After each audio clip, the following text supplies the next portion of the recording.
is your opportunity to ask those deep, meaningful and penetrating questions to our esteemed panelists. There's obviously a lot of uncertainty.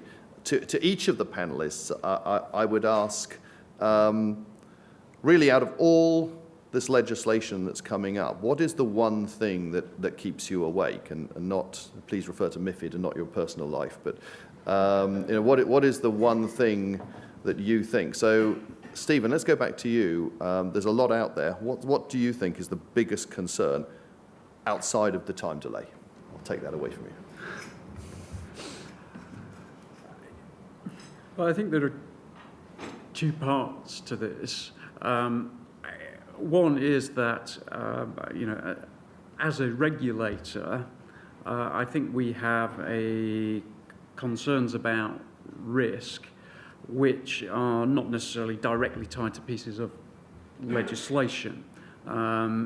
Simply the fact that there is a new set of rules doesn't in itself, I think, necessarily alter the risk in the marketplace.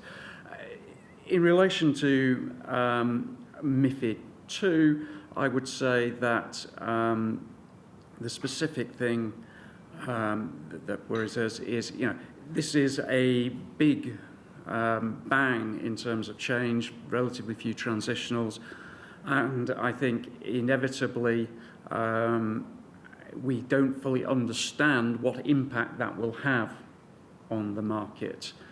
And therefore we don't know quite what we're getting ourselves into at the moment until we get to the point of implementation, until we see what exactly people are doing in response to the regulations. It's intelligent guesswork, and I think that's the issue for us. Brendan, do you want to tell us what keeps you awake? I suppose from the headline point of view, it would be open access linked with sort of OTF, systematic internalizers, blah, blah, blah, because that's potentially the biggest threat to us. If we look at it from a business as usual perspective, then the whole issues around how we're just going to monitor the issues of flagging the algos, looking at the market making requirements for HFT and the associated issues then with respect to the capital adequacy, etc., and the liquidity concerns that I mentioned earlier. Krista, you mentioned on your very last slide that what you think is key and important. Which of those are the things that I would actually to go back to the double volume cap and the proliferation of systematic internalizers. I think that what we need to know is what will happen with price improvement, will there be tick size rule or not, what will happen with match principle, and for example, if SIs will not have to adhere to the tick size rules, that will have huge effect on the market structure, so that's something we are really waiting for to know more about, and also on best execution side, we need more insight in how to measure execution quality. Is this you talking as SEB, or is this you talking as ORC? As ORC, obviously, but because going back to the SIs, that what happens with SIs will have effects on the market, definitely, and for us, of course. I mean, you mentioned very interestingly during your presentation, you talked about how the price of execution had sort of collapsed. Clearing was about 5-10% and execution was sort of 90%. I'd like to think that at Chi-X we might have had a little bit of an effect on the way that exchange is priced and the competition came in. You now say that clearing is obviously going to be, takes a larger chunk of the revenue pool now. Isn't this about competition? And are you worried that MiFID II is now such a regulatory burden on new companies that actually it might act as an inhibitor for competition rather than a promoter? Each one of you talked about how many new ideas and new things were coming through, but I can say as somebody who's set up new businesses here, the harder the regulation is, the tougher it is to actually innovate and to change markets. So Brendan, on your point there, is there a sort of, and I don't mean disrespectful to Eurex, but is there a way that sometimes you actually want to have a lot of regulation because it sort of inhibits competition? I can assure you we don't want lots of regulation.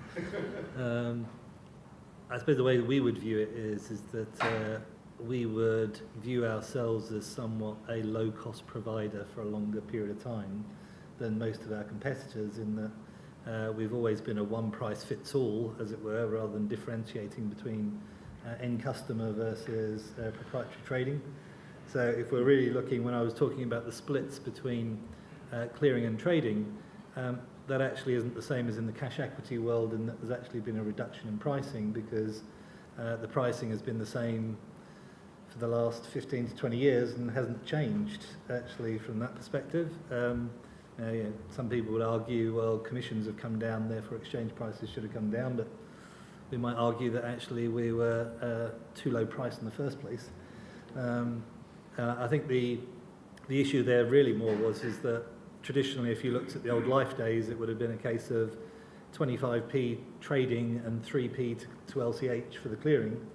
And of course, if you look at some of the new structures that have come in now, they're kind of flipping that, as I mentioned, and it's one could argue that that's already kind of thinking ahead of the curve and playing the game for open access, and saying, well, actually, if you want to have open access to my clearinghouse, well, then I'm going to charge 95% for the clearing, 5% for the trading, because whichever way it works, to your point, there can be innovation around execution and new trading venues. Trying to create a new clearinghouse obviously comes with a lot more restrictions and issues with it. And so therefore,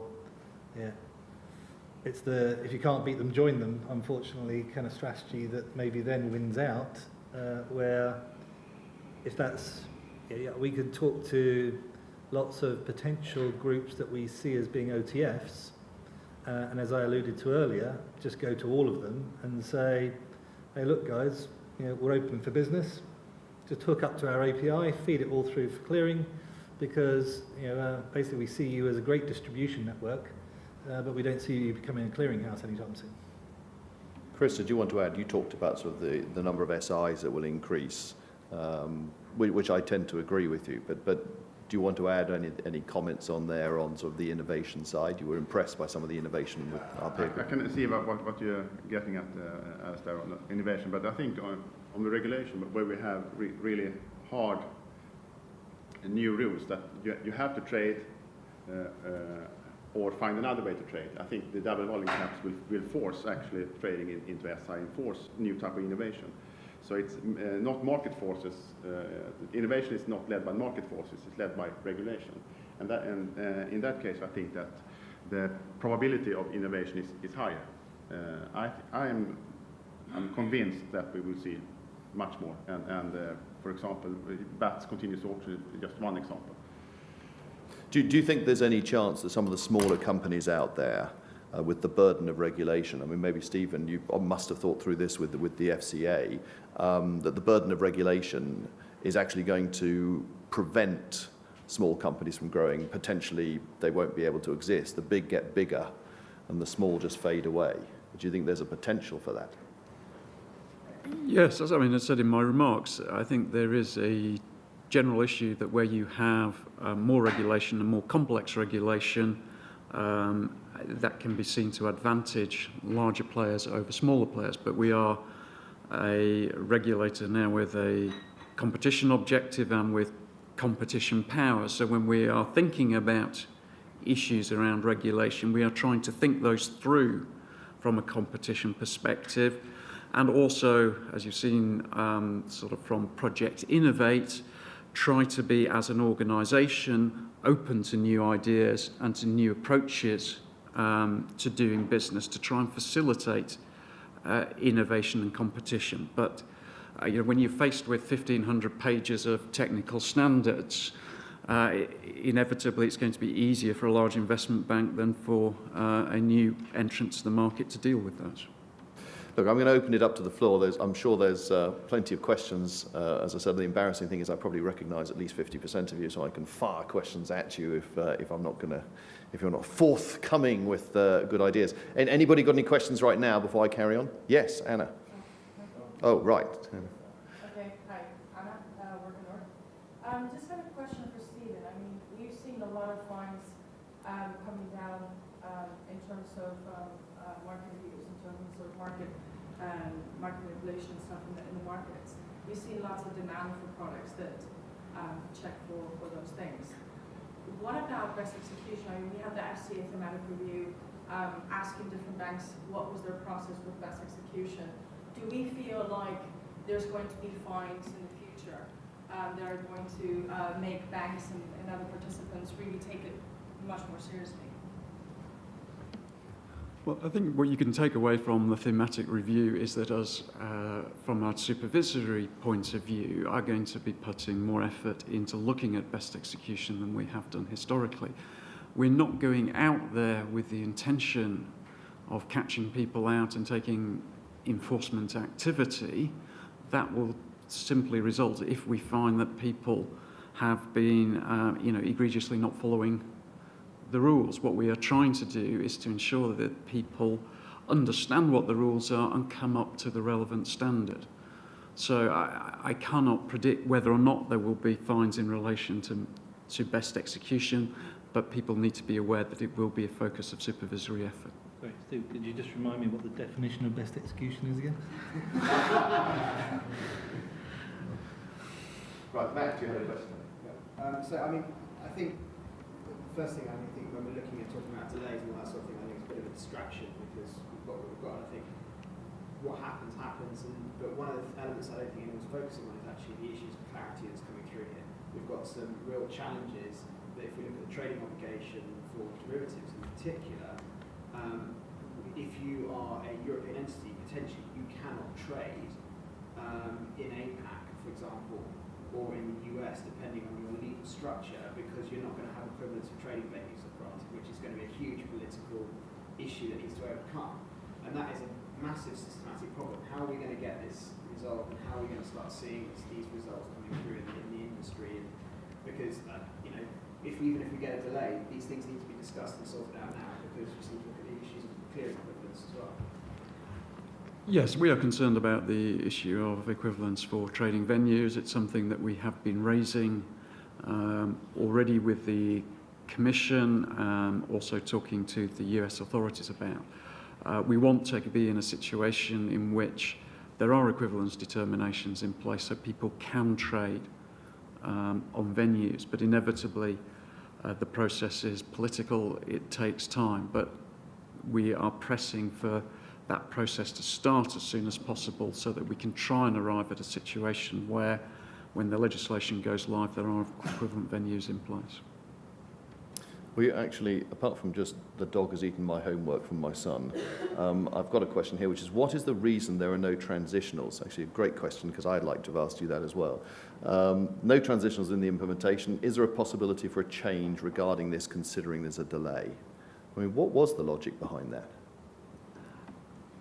I think, as a general observation, European legislation, or certainly European financial services legislation, doesn't do transitionals well. It's not something which tends to get thought about early enough in the process. It's only once you've negotiated level 1 and then you think, well, crikey, how on earth are we going to implement this? That the issues then suddenly become crystal clear that it's not going to work in a smooth way moving from the old regime to the new regime.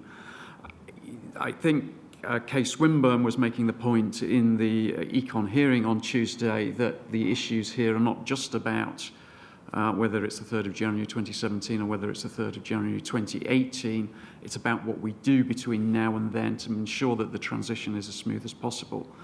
I don't know whether what the appetite is. I suspect it's limited to actually make changes to the level 1 legislation to try and make that easier, but there may be things that can be done by ESMA, by national competent authorities, to try and smooth the process. And I think that thinking has to happen now in order that if there is a delay, we can take some advantage of that, not only in terms of taking some of the risk out of the implementation projects.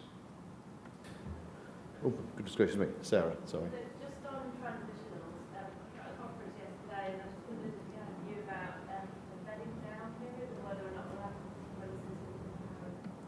So as of 23:59 Central European time on the 2nd of January, is it due to stop, so saying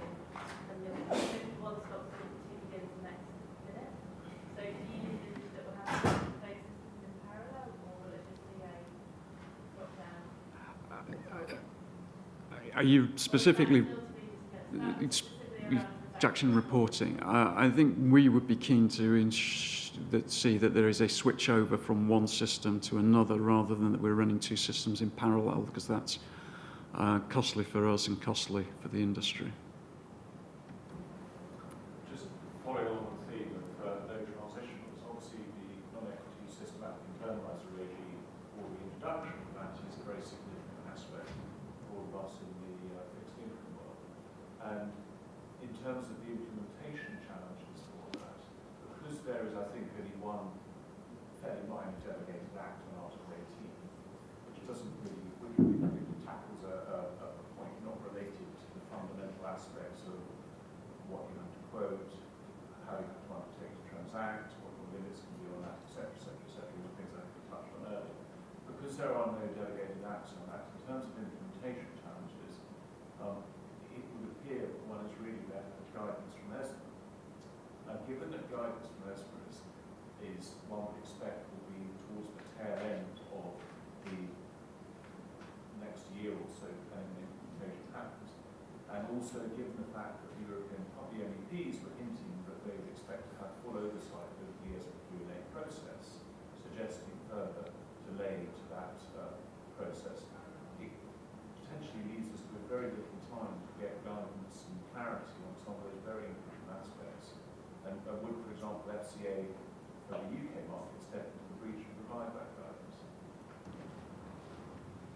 Well, as I said in my remarks, generally speaking, we are looking to ESMA to provide guidance on directly applicable regulations.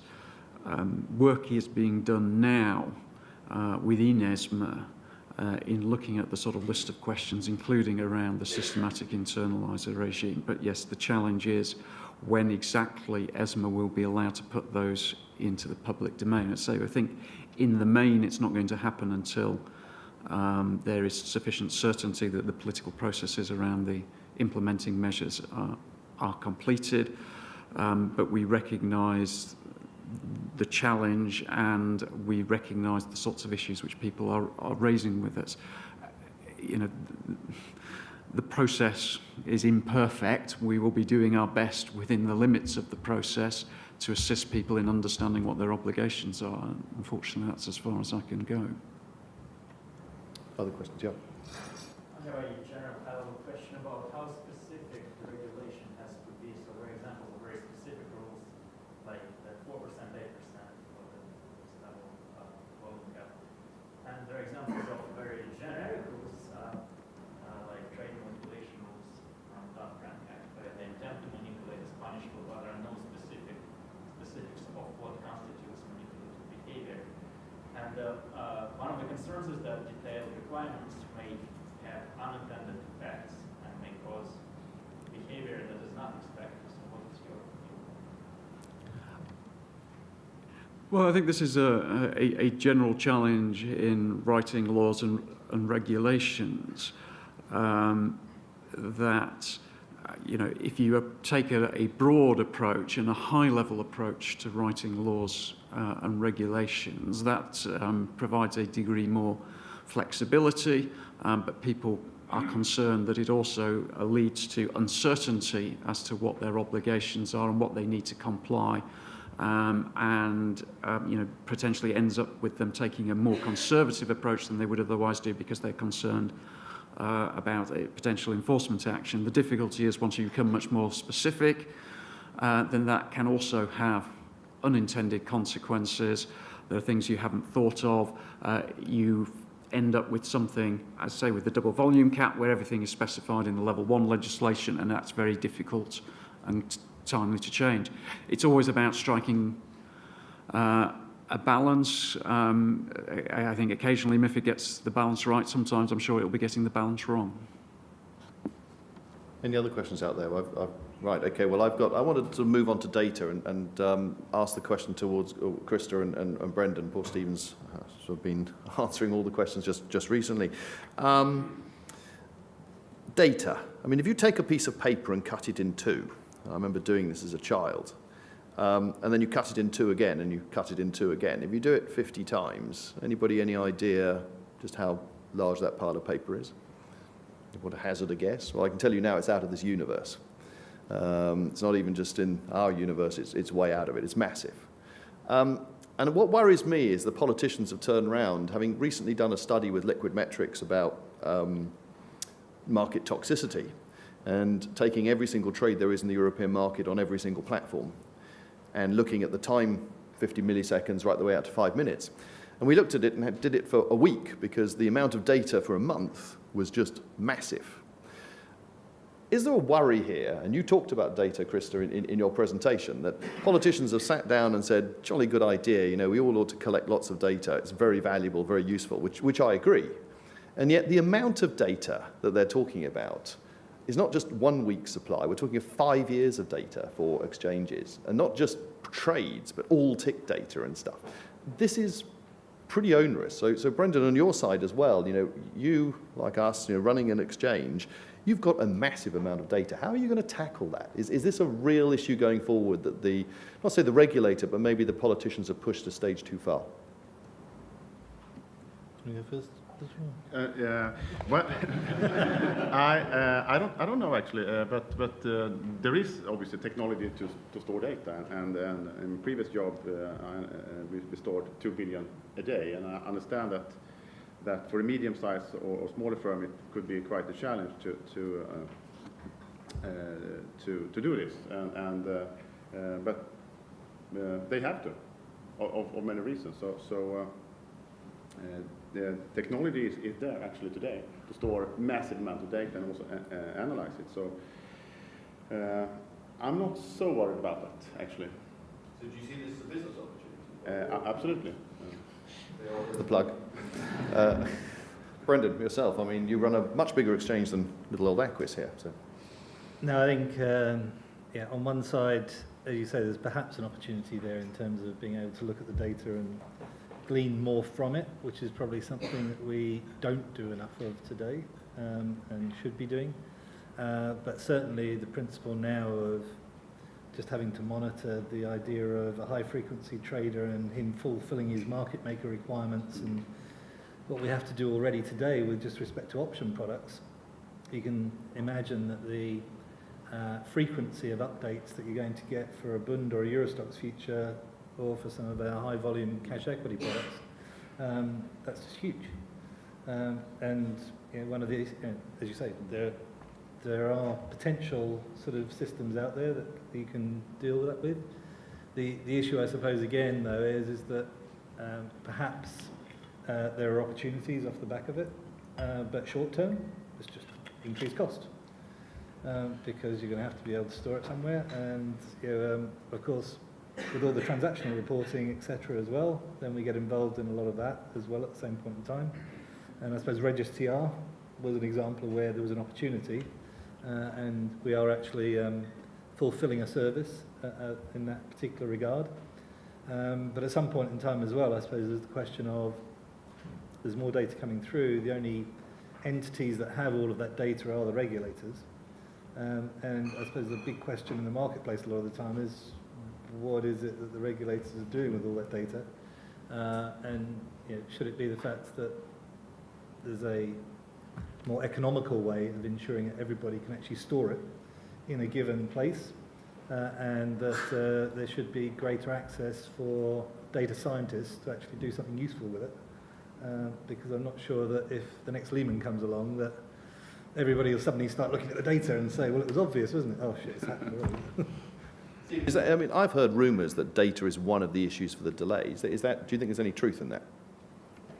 Yes. I mean, I think there are, as Stephen Mayor said on Tuesday, particular challenges around transaction reporting, particular challenges around position reporting, both for the firms and for the regulators. My experience of the negotiations of the legislation is that you know, data provisions are a bit like Christmas trees. You can hang what you want on them. You know, it's nice to know this. Well, okay, we'll just add it in without proper thought being given to how either the regulators or the firms may use that data on a, you know, ongoing basis, so that there is some actual point in collecting it in the first place. I think there there is a challenge in terms of the negotiation of legislation to have a more practical input. And I think this is a challenge for the regulators as well as for the industry to say, what use is actually going to be made of this, and to challenge where politicians are saying, well, this is information surely the regulators ought to have and can make use of, whereas in practice we may not be able to do so. I think for us the first challenge is simply to be able to receive the transactions report data and to be able to look through it, the wider data set, for potential issues linked to market abuse. It'll be a longer process of us thinking how we might use the wider data set that we've been given to assist us with our wider supervisory work. Anybody else? Well, I'll carry on. I'm on a crusade with best execution. Best execution to me has been absolute nightmare and disaster for the last few years, and I'm rather hopeful that MiFID II will change things pretty dramatically. Certainly, smart order routing, in my view, is dumb order routing. It works on a lot of old parameters. Do you think, will the FCA, will the regulator, to take on from Anna's point there, sort of stop being the Andrex puppy dog and start being the Rottweiler when it actually comes down to best execution principles? Because, frankly, people have not executing in the best interest of their clients. So just to add to that, so I think it's interesting the comment that was made previously, because if you look at RTS 27 and then saying that the buy side or firms are not going to have to look at all the information that's going to be generated from RTS 27, which that's going to be feeding in to best ex quite critically as well. Absolutely. The panelists having any comments on best execution? Well, I'd just repeat what I said previously, and that is an increasing area of supervisory interest, and it will be something that we will be looking at. We're looking at it already, and we will be looking at it after MiFID II is implemented. Okay, great. Well, look, we're getting pretty close on time here. If there's any other questions here, I'm going to wrap up with one final question. I started off then with what gives you sleepless nights. I've now, through this latest operation on my foot, become a leprechaun. I can give you one wish. You only get one wish of where we are in a year's time, and let's assume that it's not delayed, and therefore we're just sitting around here going, MiFID's about to arrive.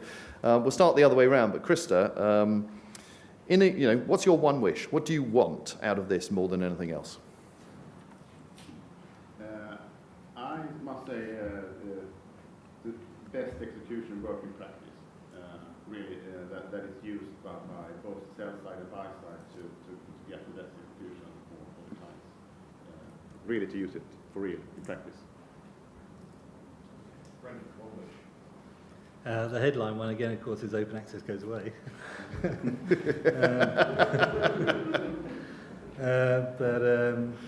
I think it comes back around to the liquidity issue. I think we've got to find a way of actually collaborating amongst the community as to find out what's the best way of ensuring best liquidity, which ultimately then leads to, hopefully, best execution. I really take your point there about the fear of, we try and do all this thing good for the market and actually end up with a less liquid market. I think it's such a valid point you made earlier. Stephen? Well, other than obviously that the access provisions are a triumphant success in driving competition in trading and clearing. I think fundamentally it comes down to what does this deliver for the end consumers of financial services? Does this help them to raise capital, to save for their pensions, etc.? Can we say in a year's time that we've made changes which deliver for the end consumers? Yeah, absolutely agree. I'd like to thank the panelists.